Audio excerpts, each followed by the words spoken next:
We have not made it easy. We've made it hard to make good choices, and we made it easy to make bad choices.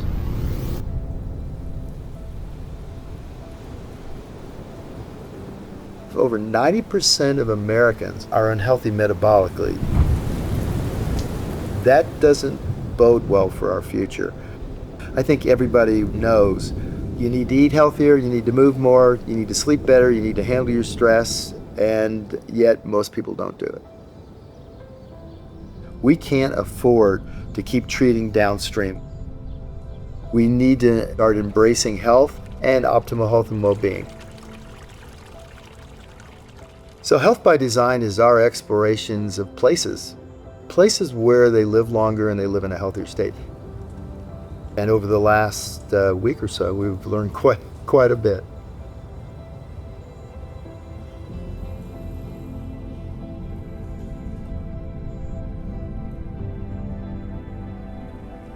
I see more laughter than I do stress here in Spain. You walk through the park, people are laughing, there's groups together, they're smiling. Everyone that's out socializing. They incorporate the social environment into everything they do. How they eat, how they move, their paseos, going for their walks. It's all about people. We're here, we're curious, we want to learn what they're doing, what are their secrets, so we can take that back and apply it to our own mission, to our community, and to our idea of what it takes to create health and well-being.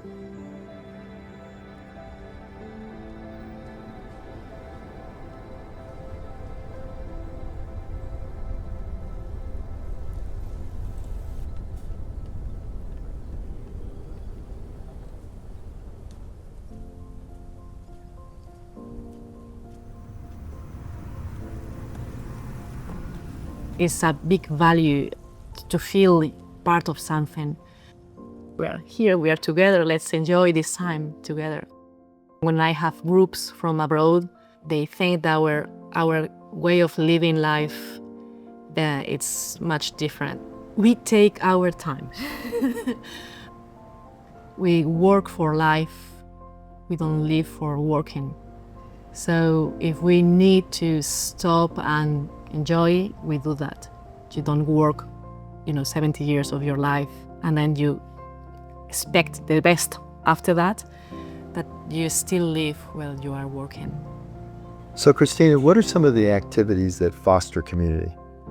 Going for walks, doing these paseos with people, going for lunch, dinner, that's how we gather together and disconnect from our daily life. When we go for a walk, our main goal in those paseos is not to exercise, but our main goal is socializing. Just start walking with no direction. That's the idea, is just go for a walk. Not only paseos, but the squares where you see people gathering together in a bench, talking. I believe it's vital to have these areas, these plazas, these public areas for society. Paseo means walk, and they have actually corridors throughout the city of these beautiful green spaces where people are walking along and they're just laughing and talking, and there's inflection in their voices and there's passion. Those things are so critical for our health. We are here, we are together, let's enjoy this time together. I think that's what I love. When people are talking to us about Spain, there's a love of their country, and that's beautiful. Live life, like every day matters, it counts. That is one of the things that we need to create in the United States. We're just not in the moment, we're not there present. And I sense that is priority number one. Their love for people in general. I mean, I felt on the train. I went on the train and I had my suitcase, and I hadn't been on a Spanish train at that point. I had 5 people talking to me and telling me, helping. They embrace people, they embrace the moment.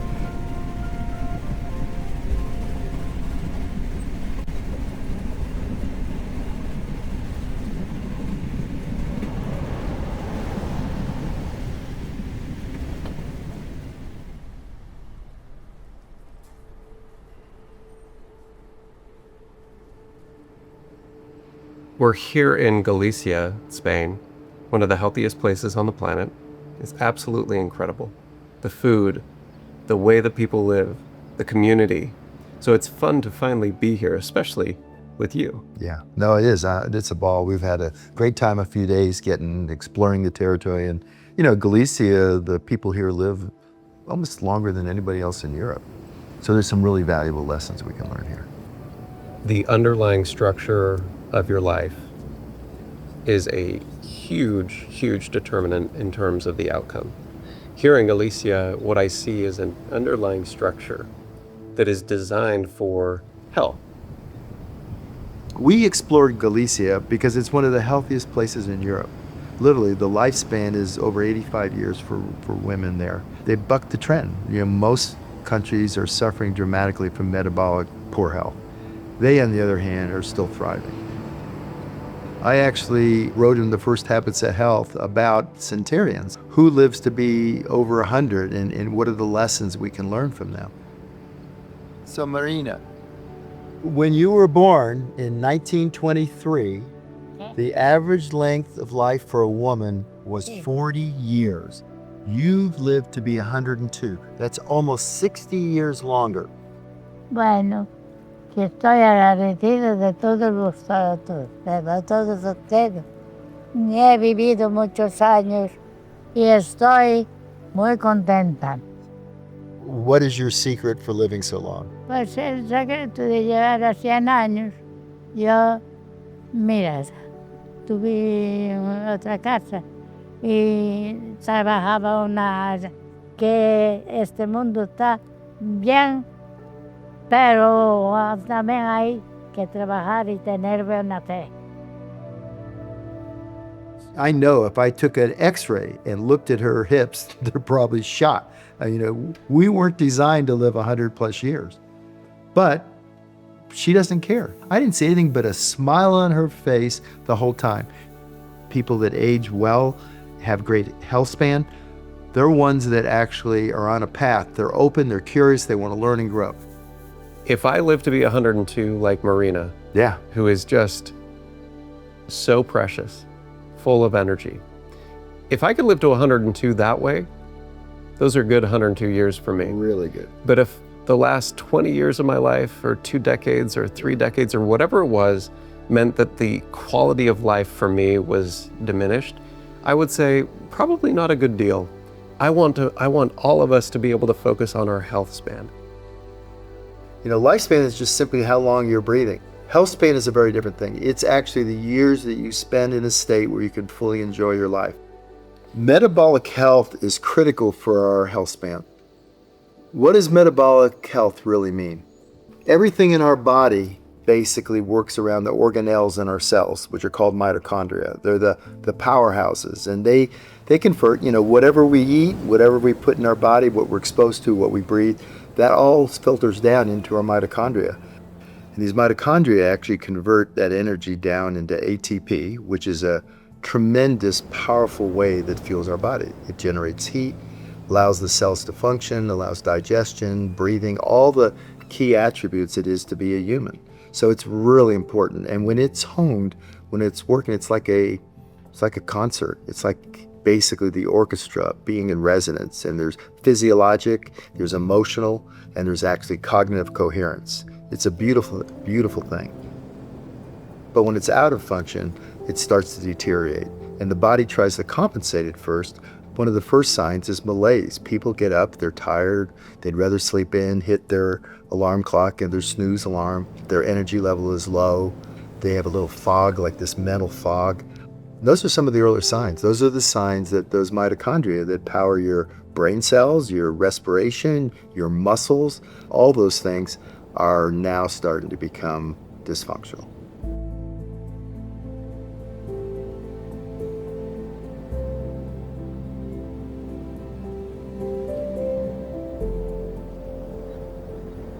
Over 90% of US adults are metabolically unhealthy, and most don't even know it. Yeah.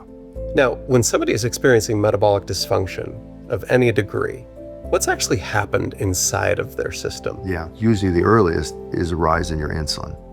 And it's insidious. It's like blood pressure. You don't know what's happening. and your insulin level starts going up, maybe 5-10 years before you have any symptoms, before your glucose even starts to rise. Your glucose rises because now your body can't compensate. Even though you don't realize it, you might start feeling just a little blah. You can notice immediately when you're here in this part of Spain, in Galicia, body composition-wise, the people are healthier. Mm-hmm. How important is that? Yeah. What's actually happening when somebody starts to lose a little bit of weight? Yeah. There's a big difference between a healthy, safe weight loss, Right. when that weight is coming off, when they're losing the fat, as contrasted with when you're losing weight and maybe you're losing more lean mass or Right. specifically lean muscle in the process. Yeah. And I think it's important to distinguish that because there's two types of adiposity, two main types. And one is called visceral, which means it's surrounding the organs. The other is subcutaneous. So if you think about your belly or your rear, the stuff outside that you can pinch, that's relatively healthy. In fact, fat is very important. It's an endocrine organ. It's important for storage. It's important for all kinds of functions within the body. But what ends up happening, especially in the United States where we have excessive calories, we have to store it somewhere. Your body will continue to take the energy and has to store it. Yep. And if your insulin level is high, because of the ultra unhealthy processed food we eat, it's stimulating your insulin. And when your insulin gets stimulated, it says store, and it says don't burn, store.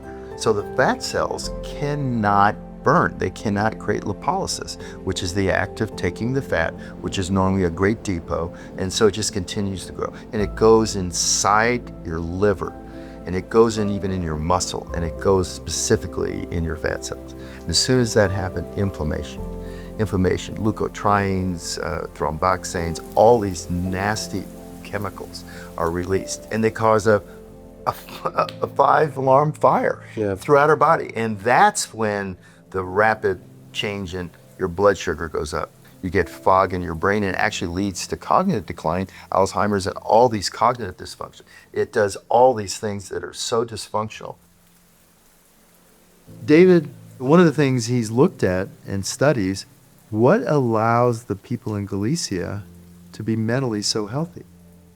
So something interesting for me is how stress affects brain, affects cognition, how cortisol affects quality of living and quality of thinking.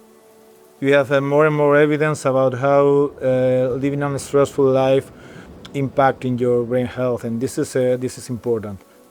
Stress directly releases cortisol and epinephrine. Both of those hormones affect our blood sugar. They increase insulin release, and they're not healthy. Chronically, it's a major, major problem.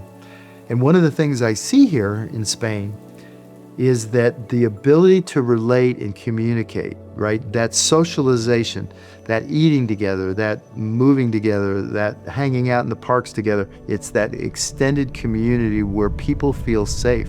So one of the things, when I started looking at how do we help people create health and well-being, was community. So that's so big. And I hear that probably of all the things you've talked about today, that's probably the most important.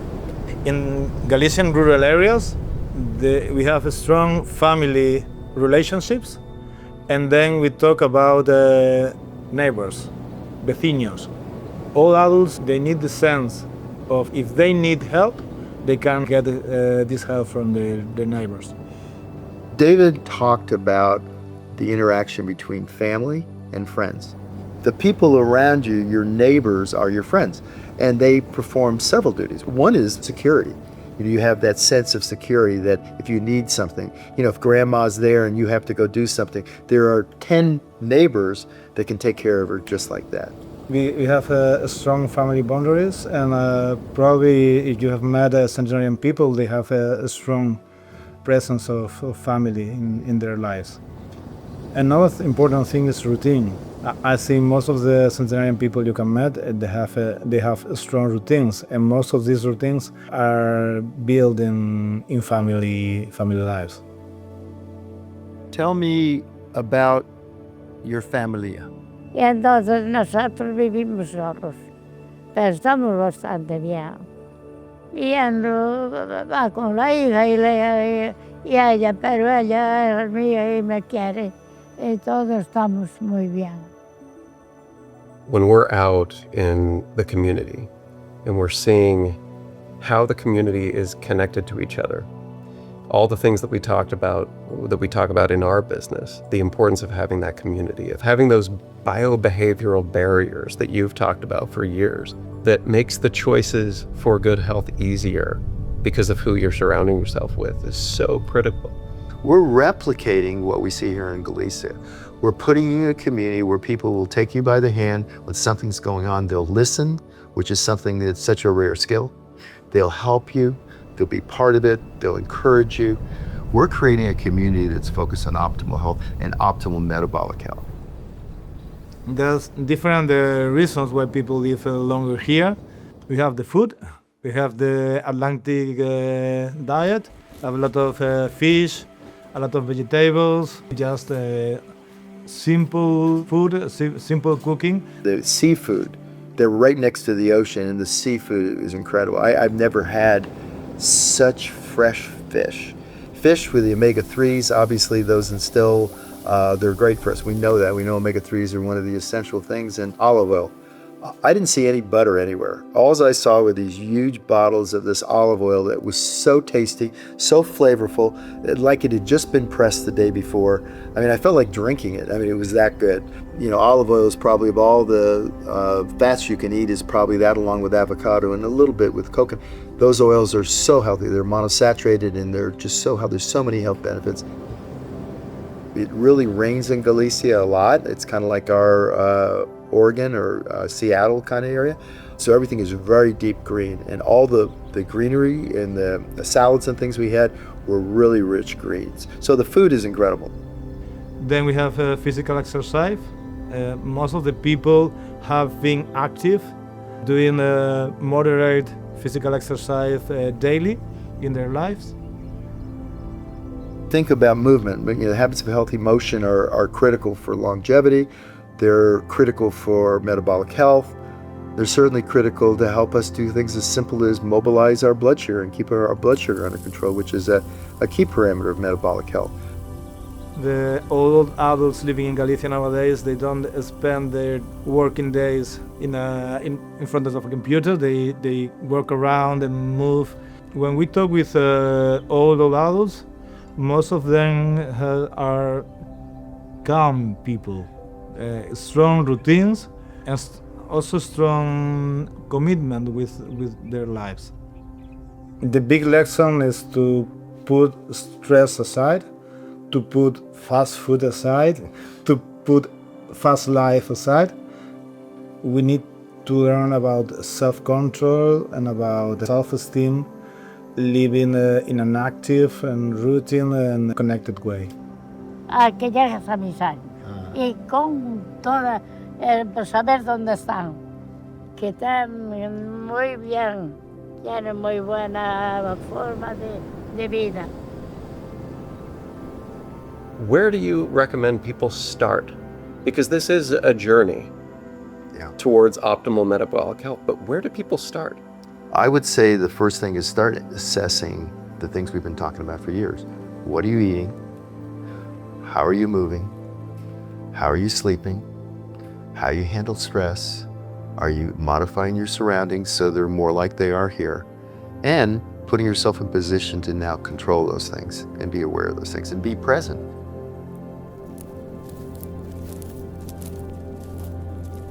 Let's use the Path of St. James, right? This famous pilgrimage. And here we are at the terminus in Santiago de Compostela.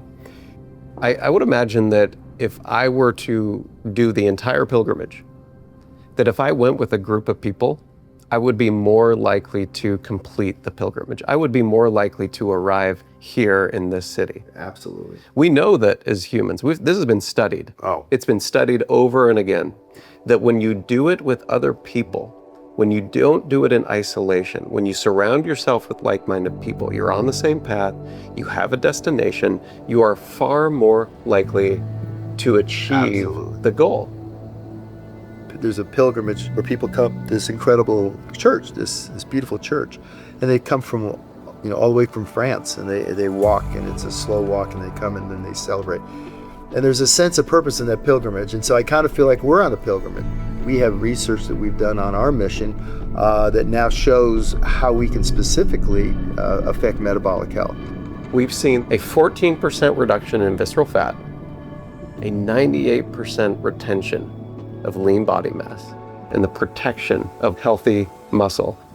It doesn't have to be so difficult.